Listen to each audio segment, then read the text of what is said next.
안녕하세요. 돌쇠 뉴스 시작합니다. 10일 아사히 신문에 올라온 기사인데요. 제목은 기업의 가격 뒤처지는 일본, 미국 톱 3사가 일본 모든 상장사 합보다 높아입니다. 세계 기업의 시가총액 랭킹이 발표되고 일본 기업의 성적이 크게 떨어졌다는 소식인데요. 결국 디지털을 기반으로 한 혁신 역량 없이는 안 된다는 배경이 보이는군요. 불안한 미래에 한숨 짓는 반응 함께 보시죠. 통크신 구독, 좋아요.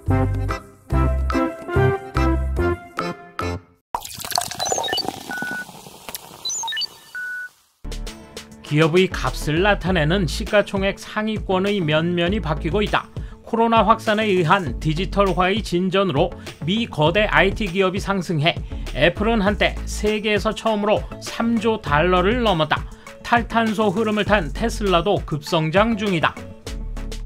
지난 주말 7일 현재 세계 랭킹에서 일본 1위인 도요타 자동차는 29위인 0.32조 달러, 1조 달러를 넘는 기업도 있는 미국 업체와 차이가 크다. 시가총액은 주가의 발행 주식수를 곱한 것으로 기업의 가치를 단적으로 나타낸다.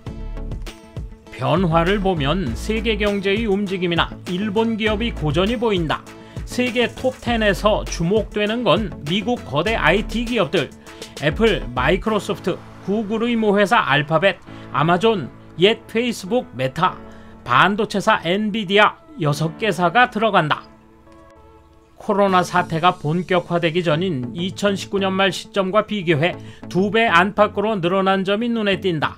재택근무가 확산돼 칩거 수요가 늘어나는 가운데 인터넷 서비스를 주고 있는 IT 기업들의 실적은 호조를 보이고 있다.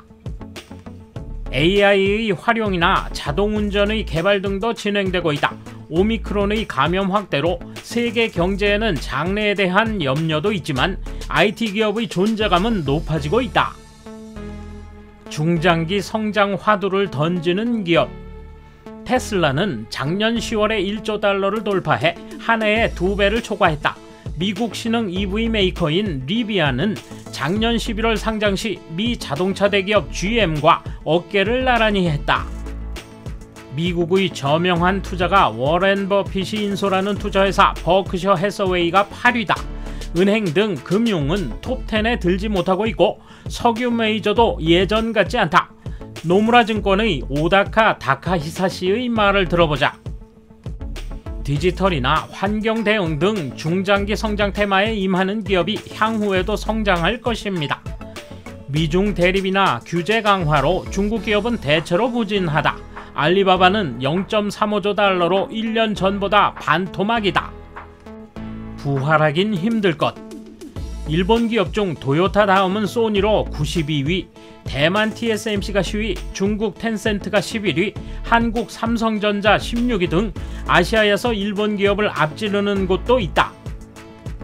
거품 경제기였던 1989년에는 세계 10위권 안에 일본 금융기관과 NTT가 들어있었지만 지금은 애플, 마이크로소프트, 알파벳 등 세계사만으로도 일본에서 상장한 모든 기업의 시가총액 합계를 넘는다.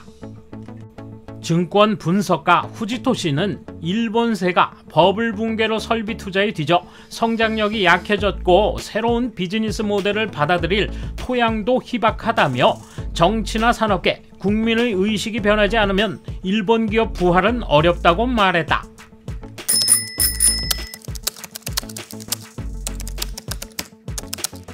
상위 10대 기업 중 사우디 아람코와 버크셔 해서웨이를 제외하면 가장 오래된 회사가 마이크로소프트 창업 47년, 가장 어린 메타는 창업 18년도 안 된다. 그리고 모두 IT 기업이다. 일본은 벤처기업이 잘하지 않았단 말인가? 경단련이나 경제동우회의 면면을 보면 알겠지만 모두 대기업의 신규 졸업자로 들어간 지 몇십 년 만에 사장이 된 것 같은 사람들, 한 번도 창업해서 회사를 크게 만든 적이 없는 그런 사람들이 정부 회의에서 가타부타 제언하는데 새로운 성장의 싹이 돋아날 리 없지. 점점 가난해지고 있다. 반면에 형편없는 정치가가 늘었다. 기시다 씨는 경제 살리기를 표방하고 있지만 아무것도 하고 있지 않네. 취업 빙하기 세대를 그토록 괴롭혔으니 지난 30년간 일본의 경제 정체는 어쩔 수 없다. 외국의 대학생들은 열심히 공부하고 기업은 그런 학생들을 적극 채용한다. 일본 대학생은 공부하지 않는 것은 물론이고 기업에서조차 커뮤니케이션 능력이니 인간성 중시니 하며 이른바 공부벌레 학생을 채용하려 하지 않는다. 그런 마인드부터 바꿔야 한다. 신규 졸업자 일괄 채용과 종신 고용은 그만두어야 하고 어떤 사람이든 몇 살이든 기회가 있는 세상이 됐으면 좋겠다. 일본은 규제만 할 뿐 새로운 사업을 하기 힘들다. 드론은 보급되기 시작하자 비행 금지되고 자율주행도 얼마 전까지 도로주행을 전혀 할 수 없었다. 새로운 기술을 개발해도 규제에 막히는 사이에 해외 기업이 개발해 일본 기업을 앞질러 간다. 관광업에서도 국내는 관광지 출입금지만 단행할 뿐 더 늘어날 곳이 없어지고 있다. 일본은 아무것도 할 수 없는 나라가 되어가고 있다. 젊은 사람은 일본에서 나와 해외에서 활약해야 한다고 생각한다. 일본은 좋은 물건을 만든 일반 기업보다 파소나나 덴츠 등 정치인과 연결된 기업에만 세금이 흘러들어간다. 그래야만 기업이 잘하지 않는가? 또 성과나 효율보다 오래 잔업하며 노력하는 것이 높게 평가된다. 전직을 위해 곧바로 퇴직하는 인재를 경원시하는 등 그런 문제에서 잘못되어 있기 때문에 성장하지 않는다고 생각한다. 30년 전 시가총액 순위 기사가 있었다. 그것을 보면 일본의 추락을 잘 알 수 있다. 당시에는 일본은행 대부분이 30위 안에 들어있었다. 그러나 부실채권 문제가 드러나며 신용경색이 일어나 결국 대형은행과 증권이 여럿 파산했다. 일본 기업들이 기술 혁신이나 설비 투자에 소극적으로 돌아선 것은 버블 붕괴 이후부터다. 위험 없는 경영을 지향한 나머지 세계에 뒤처졌다. 그야 당연한 결과지. 20년 전부터 젊은이를 파견하여 일회용으로 만들어 왔고 정규직을 싼 급료로 쓸어 담아다가 50이 넘으면 감봉과 구조조정의 폭풍으로 몰아낸다. 그래도 다들 무직이 될까봐 회사에 매달려 사내 왕따나 파벌 싸움에서 어떻게든 자기 자리를 놓치지 않으려고 한다. 그 결과 사내에서 잘 처신하는 보신의 프로만 남고 도전을 안 하니 회사 실적 자체는 좋아질 수가 없는 거지. 자동차 업계도 전기자동차와 자동운전 점유율 경쟁에서 완전히 뒤지고 있고 기술도 뒤지고 있다. 요컨대 이 30년간 일본은 진흙배 속에서 어떻게 하면 살아남을 수 있을까 하는 의자 먼저 앉기 게임을 각 기업체에서 필사적으로 해온 것뿐이다.